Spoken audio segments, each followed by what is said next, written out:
ঘটনার বিবরণে জানা গেল, শান্তিবাজার মহকুমার পশ্চিম বকাফা উচ্চতর মাধ্যমিক বিদ্যালয়ের বাংলা বিভাগের শিক্ষক সুবল দাসের বদলির আদেশ আসে। এই খবর ছাত্রছাত্রীদের মধ্যে ছড়িয়ে পড়তেই বিক্ষোভে ফেটে পড়ে বিদ্যালয়ের ছাত্রছাত্রীরা। নিজেদের প্রিয় শিক্ষকের বদলির আদেশ প্রত্যাহারের দাবিতে সোমবার বিদ্যালয়ের মূল গেট বন্ধ করে বিদ্যালয়ের সামনে বিক্ষোভে বসে ছাত্রছাত্রীরা। সকলের একটাই দাবি, সুবল স্যারের বদলির আদেশ প্রত্যাহার করতে হবে, না হলে বিদ্যালয়ের ছাত্রছাত্রীরা আরো বৃহত্তর আন্দোলনে সামিল হবে।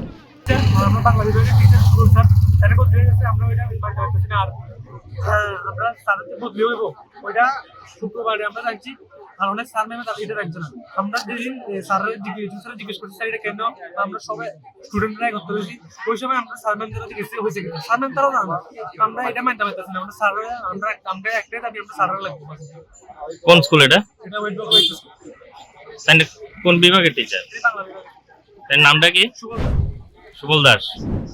সকলে ক্লাস বয়কট করে আন্দোলনে বসেছে। বিক্ষোভ প্রদর্শনের খবর পেয়ে ঘটনাস্থলে উপস্থিত হয় শান্তিরবাজার থানার পুলিশ। শেষ পর্যন্ত পরিস্থিতি নিয়ন্ত্রণে আনতে সক্ষম হয় পুলিশ। এখন দেখার বিষয়, ছাত্রছাত্রীদের দাবি কতটা মান্যতা পায়। Bureau report, news now.